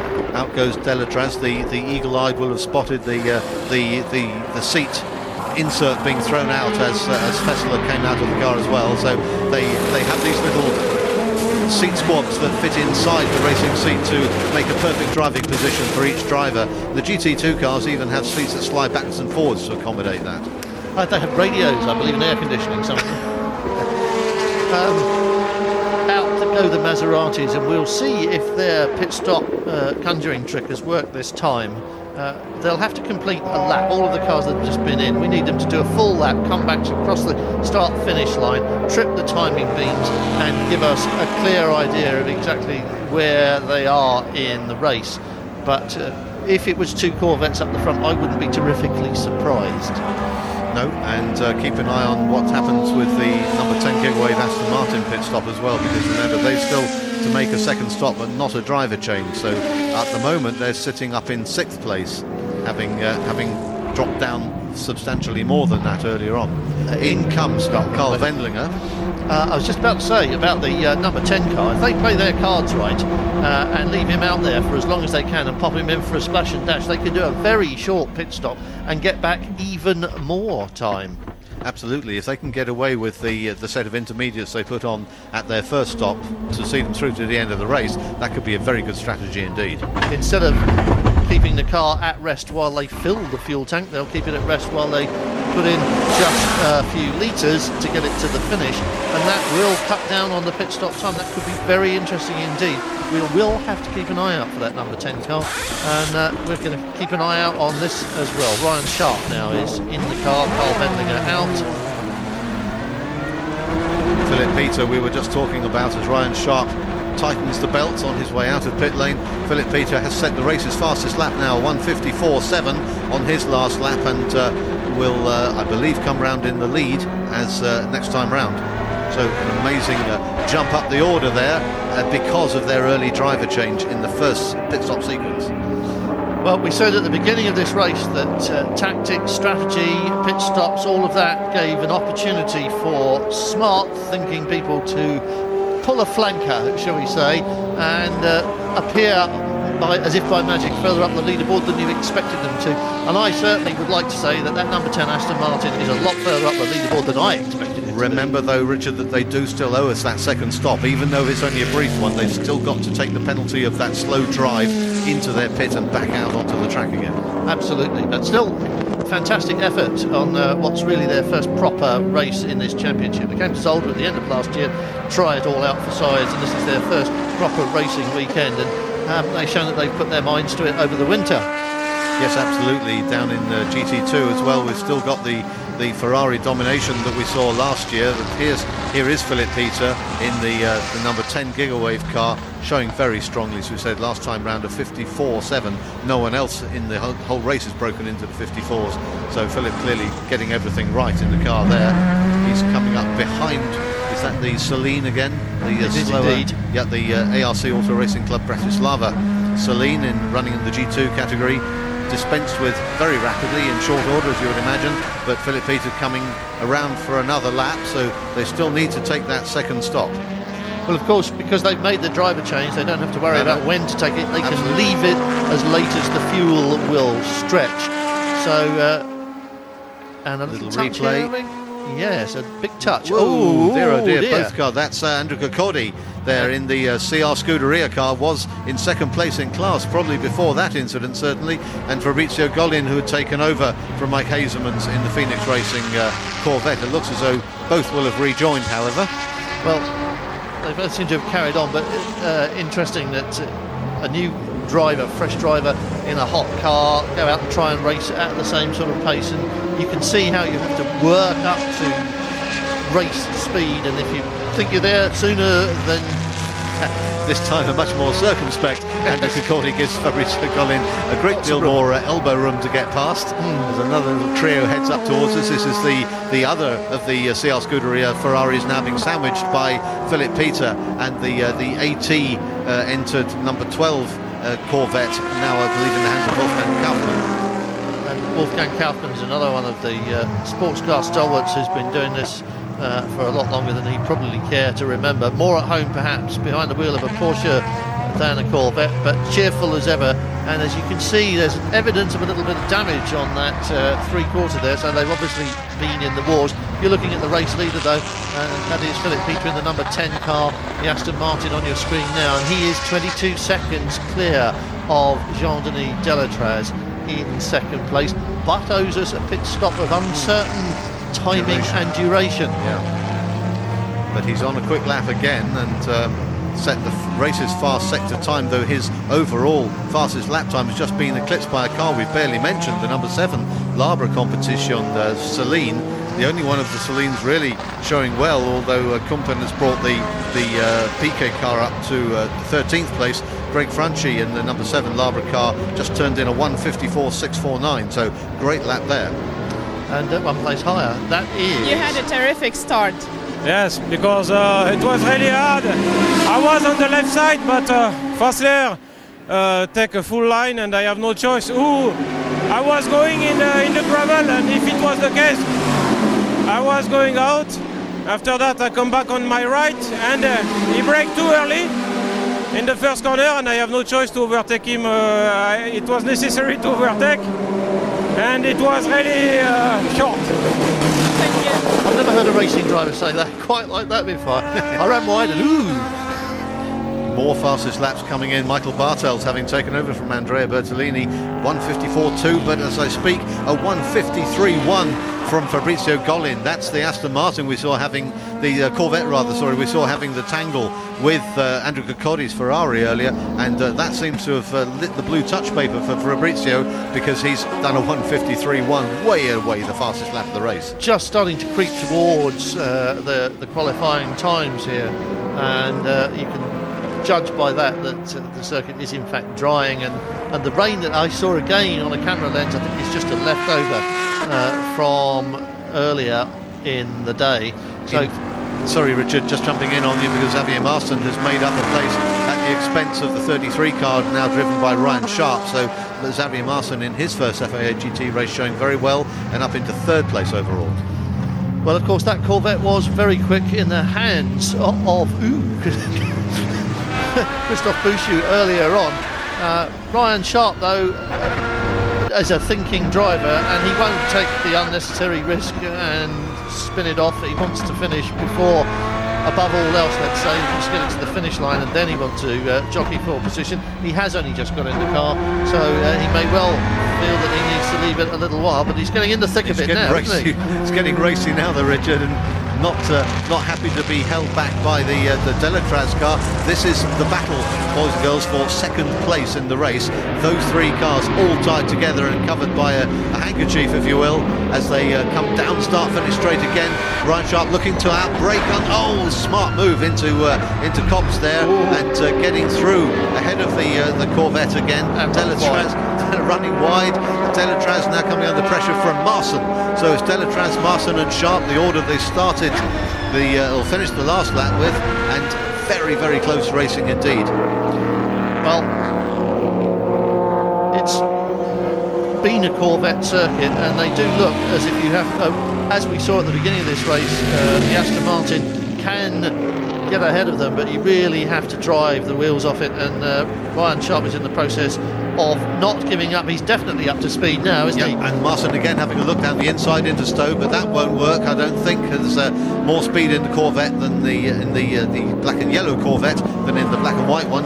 That time round, Stowe's having another look down the inside into Vale, but again no way through there. And this three-car squabble is playing into the hands of Philip Peter in the leading Gigawave Aston Martin, because he is able to lap consistently 4 or 5 seconds faster than this pursuing trio, and that has given him the extended advantage now, some 33 seconds in which to make that final pit stop. He's banging in the 154s. These boys are in the 2 minutes. It bears out everything we said before, that when you're racing like this and like they are, and it's going... No, it's not. When they're racing like this and they are, you're not lapping at your optimum speed. So Ryan Sharp is thinking about the pass rather than the lap time. So you will drop off the pace, and that is, as Graham said, playing into the hands of Philip Peter and the Gigawave team. And we could well see a surprise win here at Silverstone, and we could well see tears before bedtime here. We've got 27 minutes to go, and these boys are hard at it. Absolutely, and Fabrizio Collin still hard at it as well. A few spectators of a nervous disposition taking a step back from the fence as he sets a 151.9 and off in pursuit of Miguel Ramos, taking over the number 2 Maserati from Sandy Negrão, and cut the deficit now to just under 4 seconds. Corvette and Aston Martin, 2nd, 3rd and 4th. Short piece of string joins them all together. The gap as they went over the line, 0.2, and that's the way the timing separates them. You can see what 0.2 of a second looks like as we ride in the 33 car.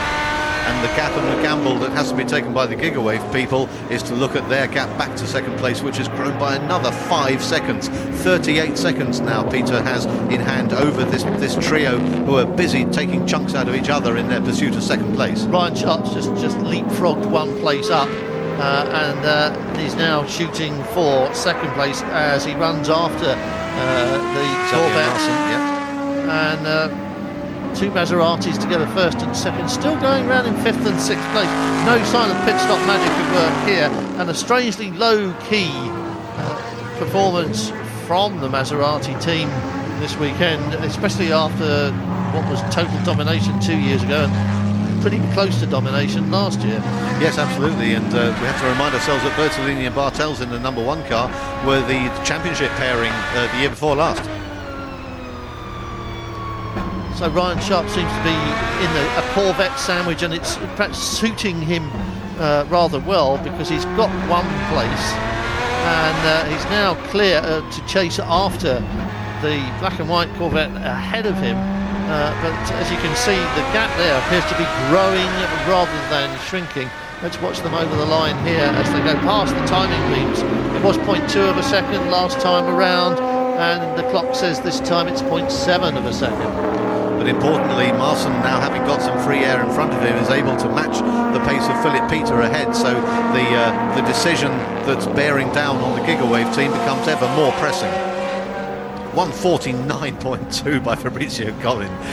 Goodness me, this man knows how to drive a Corvette. Bear in mind, he moved across from BMS Scuderia Italia, who last year were driving Aston Martins.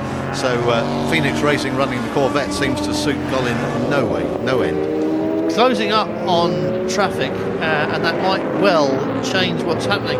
And is this an attack by Maserati? It is. So having been passed and turned aside by Ryan Sharp, Jean-Denis Delatrese is now coming under fire from the first of the 2 Maseratis right behind him. Michael Bartels, team owner, team leader, is giving him some real stick, and Miguel Ramos is wanting to go with him. And it may be with the improving conditions, but it's been Bartels who's been the quicker driver of the pairing this afternoon, certainly benefiting from the drying track, and the Inters working well under these conditions. Both Maseratis lining up to have a look at the back of that Delatrese Corvette. Well, Ryan Sharp is close behind Xavier Masson. Michael Bartels is shaping up for a pass on the Corvette. This is all getting very exciting, but Philip Peter, meanwhile, continues to pull away at the head of the field, but he still owes us that pit stop.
need me to tell you that all is not well with Miro Konotka and the number 111 Celine just pulling off into pit lane with only 3 wheels on the wagon.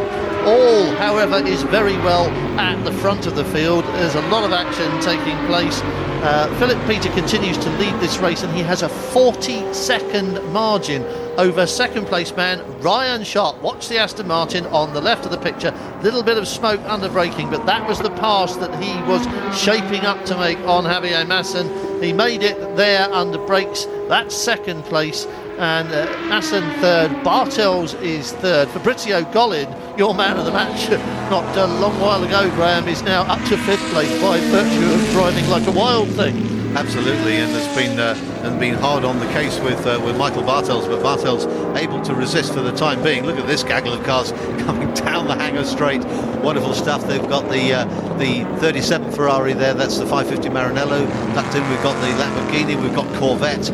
The 2 Corvettes running line astern at the moment, and a safety car. But I don't know why. An incident out on the circuit that we'll try and pick up for you. First safety car of the season. And what a shame, because it's come at a time that might just decide the race in favour one way or the other, because remember, Philip Peter still has a pit stop to make. Absolutely. Well, now I don't know what's happened, but we do have a safety car on track. It's defused the battles, and it brings everybody close together, but that 40-second margin is looking very flaky, isn't it? But he's made his pit stop.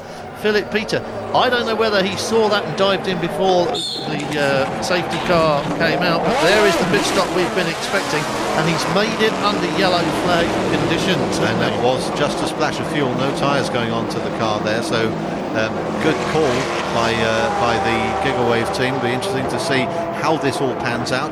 Will he be held at pit exit? Will he be allowed to rejoin and come round to the back of the group? He's out.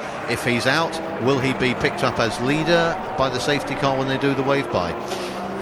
So many questions, the so little book time. of regulations is about as thick as your encyclopedia at home, and there is a regulation that determines all of those things.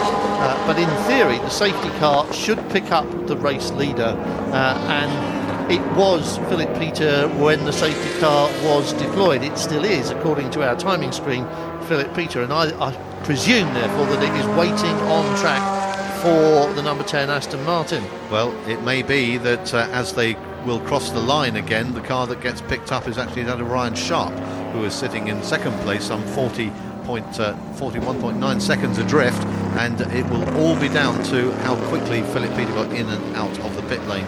Car's being waved by the safety car there, so he's clearly not interested in picking up the Corvette there. Yes, as you can see, he's letting other cars go through. I still don't know what has caused the incident, and all I can say, and he's waving number 10 past. Oh, is he? No, he's waiting for number 10. That's it. He's picked up Philip Peter. Let's see what he does. Yes, holding him. Yep, he is still the race leader. Well, there we are then. They've made their pit stop. They've come out in front. Their lead won't be as huge as it was, but it was never going to be. So this might well have played into the hands of Gigawave Motorsport. Although you've got to say all credit to them for a very clever piece of thinking on the pit wall. What will be interesting now is to see how many cars there are between the leader here being picked up, Philip Peter, and the pursuing 33 of Ryan Sharp, because he's second on the screen doesn't necessarily mean that he's second in the line of traffic that's going to come up behind the safety car. Well, he was 40 seconds behind, so you know there was a lot of cars between him and the leader. Potentially. Yeah. Which they will have to get through in order to then track down Philip Peter with less than 16 minutes remaining of the race. Well, we still don't know why the safety car has been deployed. The screen doesn't say anything, but you can see that it has. If it's a big problem, it might take us all the way to the checkered flag. Right, now we're beginning to see the shape of how this pans out. There's a Mosler and a Porsche between the number 10 car and the two which have come up behind now. That looks to me peeping behind like Ryan Sharp, yes, and Xavier Marson. So just a couple of GT2 cars separate our first place Aston Martin from the pursuing Aston and Corvette. And of course Ryan Sharp has got a pursuing Corvette right behind him again, so he's going to have to look over his shoulder as well as look up the road ahead to the race leader. And with the relative lap times they were putting in, I think Gigawave would be fairly happy to settle for what they've been dealt in terms of cards here, with maintaining the race lead, having done their pit stop, and although they gave away a 40-second advantage, that was a good trade for them, because they're at the head of the field. They control what happens when the pace car peels off, and they can hit the gas and get away before the pursuing cars are able to pass those G2 and GT2 cars behind. Interestingly, Andrew Cicaldi is the GT2 leader at the moment, but still owing us a second pit stop. Jimmy Bruni will be not far adrift, you can be sure, and third place is Thomas Biaggi. So the AF Corsa cars again showing strongly this year, and may end up with another second and third, but it'll be us first and second will be CR Scuderia, third and fourth, if that's the case, with Matteo Malucelli in the first of the BMS Scuderia Italia cars in fifth. The leading Porsche, that of Richard Westbrook, the one shared with Manuel Collard, will weigh down in sixth place. So the hopes that Porsche had for a wet race, which might have played into their hands, really haven't materialised. Started very damp and very wet, but it's got progressively drier, and I still haven't seen the Scuderia Cos Ferrari out on track. It doesn't say it's in the pit lane, as you say. It owes us a pit stop, but CR Scuderia Cup. Sorry, Andrew. Yes, that's all right. Stuart last year, will love the creeping publicity. Back. Yes, last year creeping back into 2008. The lights are off on the roof of the safety car, which means it goes in this lap. So when it reaches the pit lane entrance, it will dive off to one side, and then it's a rolling start. It's slightly different to the rolling start we saw. As soon as the race starts, you can start racing and you can overtake. From behind the safety car, you must cross the start-finish line before you overtake anybody, and so it'll be patience will be the watchword here. But you can see there the won't be dropping back much under those crash helmets. There'll be red mist aplenty, you can be sure. We've got about 13 minutes remaining, so something in the order of a 7-lap sprint race to finish this first 2-hour enduro in the FIA GTs for 2008. This is your leader. In goes the pace car. From now on, it's up to Philip Peter to make good his escape if he can. On the gas early. And away he goes. But no overtaking, so everybody's got to be terribly well behaved until they go over the line.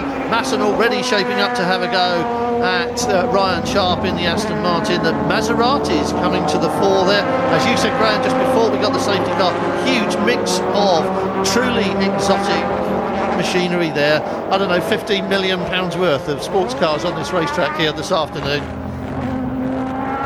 Michael Bartels it is in the one car, still needing to make his way past the 59 Porsche, the track speed car there, and before he can then pursue. And off has gone the number 5 Jean-Denis Delatraz, who was running down in the 6th position, having been passed by teammate Fabrizio Collin. Let's see a replay of that. He's going to get tapped in. As the Maserati got out of shape there. That's the one car, is it? It is, yeah. Yeah, the one car. So Michael Bartels there getting out of shape. It's two. I beg his pardon. It is indeed. Yes, it's Miguel Ramos, the 36-year-old engineer, getting out of shape, coming into Cox, and not able to control the car, using the Corvette a little bit as a brake, and sadly that's punted them both out of contention for the time being.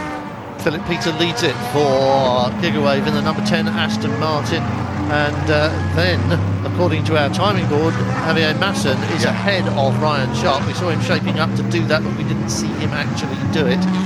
Then it's Michael Bartels in the number 1 Maserati, the survivor, in 4th place.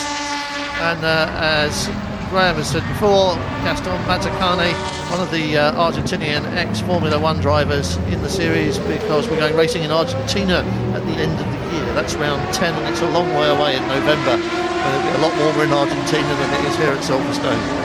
In GT2, and Cody has now made his second stop, so we'll wait to see how all that pans out. The gap from Philip Peter is now a gap back to Ryan Sharp again, and it's down to 1.3 seconds, a 1:49.7 versus a 1:51.2 for Philip Peter, so it's a second and a half taken out of that gap. So this is the battle for the lead then. Aston Martin plays Aston Martin. for the Royal Automobile Club's Tourist Trophy here at Silverstone. And this will be a good day for us if Aston Martin win it again.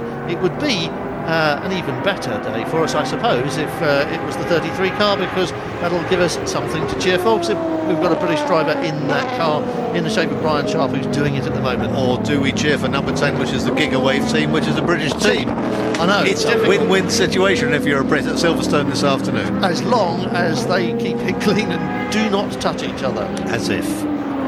Meanwhile, all of that has allowed Michael Bartels to close up towards the back of Xavier Marson, and you can see that gap on screen. There's the Corvette just going out of shot as we pan round and watch Michael Bartels coming out of Club Straight up towards the Abbey complex and closing under braking again. The Maseratis coming strong at the end of the race, as they so often do, but this time leaving it too late for a repeat of their success in the previous two tourist trophies. Incidentally, the first time that Maserati's name has ever appeared on the RAC Tourist Trophy in its 103-year history was 2 years ago, when the Vitaphone had their first victory here. It's fascinating that Maserati, with all their history in motorsport going back over the years, and is this a pass? Almost a pass there, but it didn't happen. And Philip Peter under lots of pressure from Ryan Sharp there, and Ryan Sharp isn't going to give it rest. He's going after it now as we go along the start-finish straight, heading towards the last corner, but I think the Gigawave car just got away from him a little bit there, and the gap has opened up. So heading down towards Baggots and Bethgits, he is a few yards further back than he was. The onboard camera makes the car ahead look a lot further away than it is. Look at it there from outside, and you can see that he is still right on the tail of the number 10 car, and Ryan Sharp now knows that he's got to do something. We've got 8 minutes remaining, 8.5 minutes remaining, and he's right in the slipstream. He's right underneath the rear wing, and now dives out, but he is too far away, or is he? Goes for the inside. No. Trying to outfox the Gigawave driver there, and not able to make it stick, but coming down the Vale. We promise you a sprint to the line, and this is going to be a real treat for the next 8 minutes as these two Aston Martins lock horns over the closing laps of the first round this year of the FIA GTs here at Silverstone. Conditions have been awful, the racing has been magnificent. Fabrizio Gollin, 147.4, gentlemen. Here's a nervous looking team now. They're all happy to be on TV, and they're all happy their car is leading, but they've got Ryan Sharp right behind them, and they're heading up towards another good overtaking opportunity. But is he close enough? I don't think he is. Closes up under brakes significantly, doesn't he? Yeah. So the setup on the Wendlinger Sharp car, clearly a very good one indeed. They finished second here last year, so they will be desperate to get one step further up the podium this year. I think it's quite clear that Ryan Sharp could be quicker than Philip Peter if he didn't have him in front of him. Past, yes, and they've got the JMB Maserati MC12 up ahead of them. That won't present a problem, providing that Peter Kuterman is got his eyes open and is aware of what's going on around him. And he's a lot closer actually now, coming out of Cops. He is a lot closer to the tail end than he was, but as you say, the Maserati now is holding both of them up. This is going to be absolutely crucial that Philip Peter chooses the right side to pass the Maserati and doesn't get boxed in behind it, because Ryan Sharp could well... Oh, it's Ryan Sharp who actually paid the penalty in the end, just jinking to the left and having to back off to avoid running into the back of the Maserati in pursuit. Talking of Maserati, here's another one. Come and join the party, Michael Bartels, courtesy of the race's fastest lap at a 1:47.2, and that's brought him right up into contention. Didn't we say just a few minutes ago that we'd left them a bit late to get into the hunt for this one?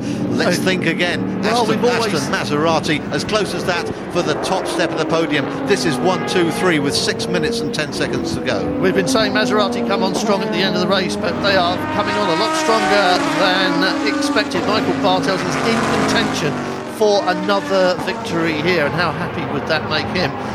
Gigawave, first outing in the championship, looking at their first win. They're certainly looking at a podium here.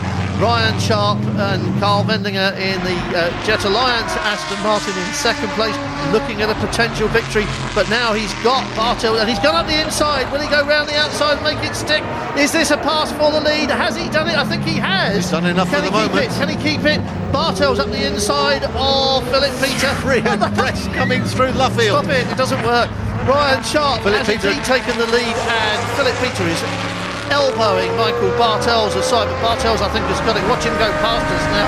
I think you'll see a screen full of Maserati on the right-hand side. There it is. Michael Bartels up into second place, and now Ryan Sharp's got to keep him at bay for 5 minutes. Think about that, 5 long minutes. And I wouldn't discount Philip Peter yet. He'll be ruefully watching the back of the Maserati disappear as we come back into a now somewhat becalmed Gigawave pit. And instead turn our attentions to this is the garage for Ryan Sharp's crew, and they will be rejoicing for the time being, but the gap is only a half second and then 2/10 back to Philip Peter. The trio still together, but now we'll see the proof of the pudding. Can Ryan Sharp indeed pull away as Richard was threatening? It looks as though he can, but this is the next pair to come into contention as well. Xavier Marcin and Fabrizio Golin. Golin has been setting lap after lap as the fastest driver out there, and that's the result for him. He's up into 5th place, and the top 5 cars are all within one shot after nearly 2 hours of racing. I'm just going to say, Golin wants a piece of this pie as well, doesn't he? Because he is looking for a podium finish here.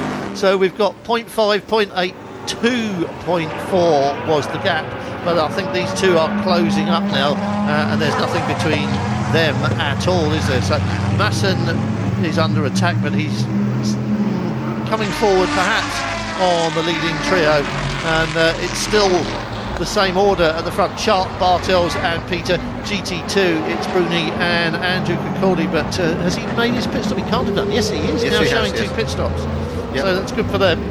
Yes, and it looks as though this order is going to remain fairly static now, except that this 4th and 5th place battle is really on, because Golin has all the experience. Remember, please, that Xavier Marcin in the 3 car is in his first GT race ever. He's been doing single-seaters and doing quite well, but he's never seen this before, has he? No, this is all going to be very exciting for him and very new, and measure of the man that he's taken to it like a duck to water, and water aplenty we've had this weekend, but the track is now principally dry. The cars are holding their lines much better. The times have come down by 15 seconds from what we saw at the start of the race per lap, and the result has been an amazing race with just 3 minutes to run now. 3 minutes on the countdown timer. There is the leader, there is 2nd place, there is 3rd place, there is 4th place, there is 5th place. This is proper racing, isn't it? Ryan Sharp not content to sit on his laurels at the top of the field, has just set the race's fastest sector time in sector 1, heading out again towards Stowe, that first timing point at the braking point for Stowe Corner. But this is the battle in the field at the moment between Fabrizio Golin and Xavier Marcin. Well, let's think about those 2 minutes that are remaining on the clock and where we are on the racetrack. We are going to get 2 more laps out of this, I think, aren't we? Yep, great racing all through the field, and in GT2 it's Jimmy Bruni from Andrew Ciccoldi at the moment. Here's another look up the inside from Golin, can't make it stick there at bridge. Be a very brave manoeuvre to go through there. That's a blindingly fast corner. But Masson had his hands full of Corvette then. That thing was alive as he tried to fend off the yellow Corvette behind him. He is making a very good job of his first outing in sports car racing.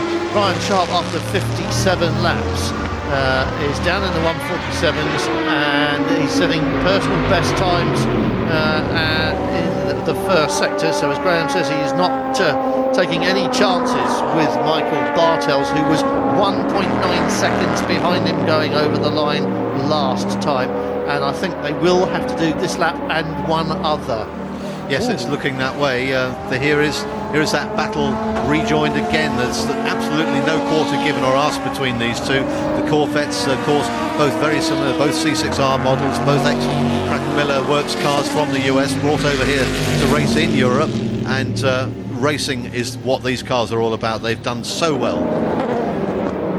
Well, Masson's looking particularly strong, but Golin is looking very dangerous, I think, and I think it's only a question of time before he finds a little chink in Javier Masson's armour. But time is running out. There's less than a minute to run, and still no way through for Fabrizio Golin. Sterling work being done by Xavier Marcin.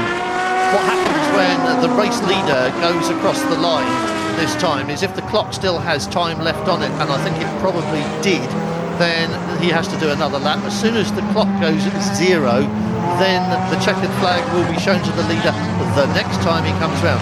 So I think probably Ryan Sharp has started another lap. More back markers in the way as the battle threads its way through Bridge Corner and up into the complex again. The yellow flag out as well, so no overtaking at this point. That'll frustrate the heck out of everybody. There he goes.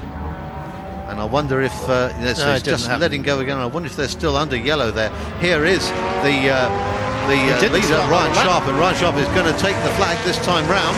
Flashing the headlights, Aston Martin wins the Royal Automobile Club's Tourist Trophy. There's the checkered flag. Ryan Sharp for Jet Alliance Aston Martin. So we've got a home win in every sense of the word for Aston Martin and for Ryan Sharp.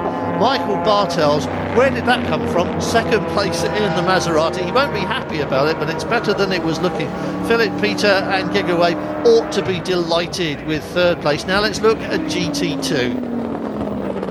And this is going to be another win for AF Corse, and it's getting metronomic, isn't it? After last year, they just reeled off win after win after win. Jimmy Bruni, is the man in the car, is going to take the flag. But up into the mix has come the new team, Chris Niarchos' CR Scuderia, with Andrew Kokodi at the wheel. Rob Bell, having taken the start in the 56 car, will come home second in class from Matteo Malicelli in the BMS Scuderia Italia car in third. So Ferraris all dominant in the GT2 category as they were last year. And that's, of course, despite Porsche making quite a lot of changes over the winter, a lot of improvements. And this track, at least at the beginning, looking very good for them. Yes, absolutely. Porsche have got a rejuvenated car, if you like, but this Silverstone isn't particularly a track that will suit them. We head next in a month's time to Monza, which is a track where the Porsche may well shine. In the meantime, as Graham said, it's Ferrari in GT2. Jimmy Bruni, Andrew Goldie and then Malicelli. Just coming up to take the flag finally then. Here is Jimmy Bruni. Congratulations again. Gian-Maria Bruni. Congratulations to AF Corse. No excitement there then. Great to see the enthusiasm of the teams coming across the pit lane and hanging over the walls to congratulate their drivers on the way through. They won everything but Spa last year, I think, AF Corse. You think they'd get used to it, but obviously it still has that special something, doesn't it? Wow, what a race. Should we take a breath?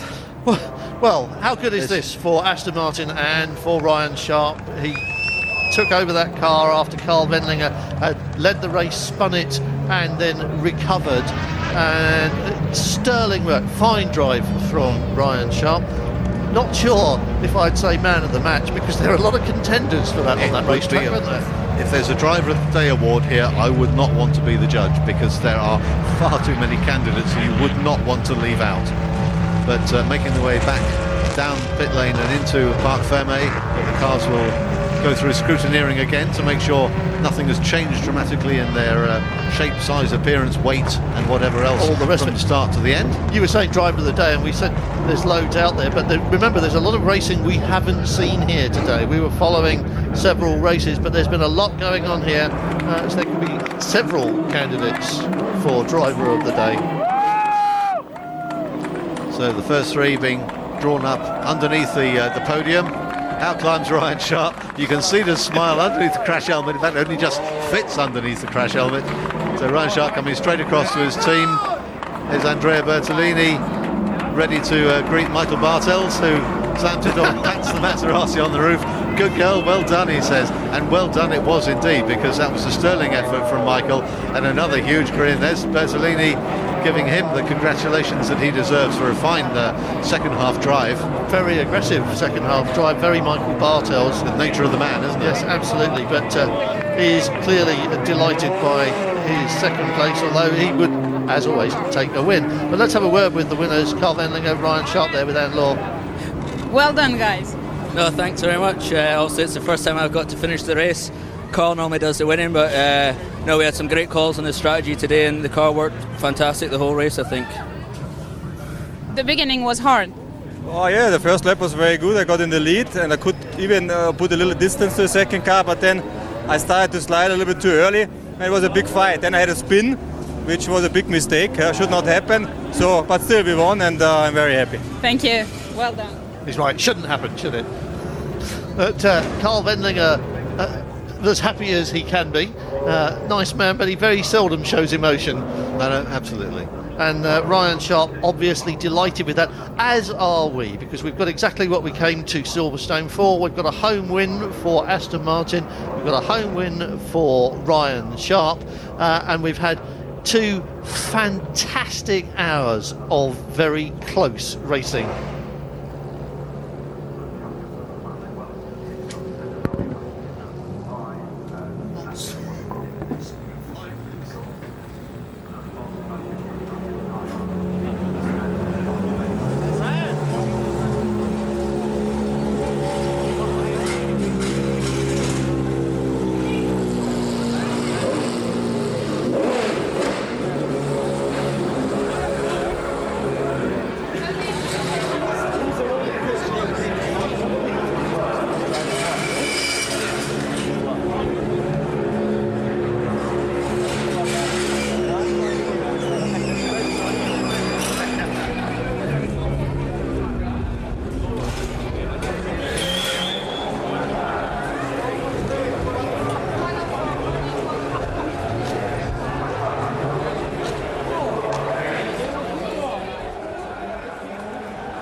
Lunch for David Evans.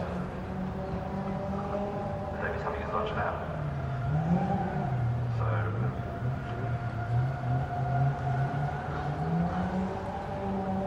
there's only Ryan Sharp and Carl Wendlinger, but effectively on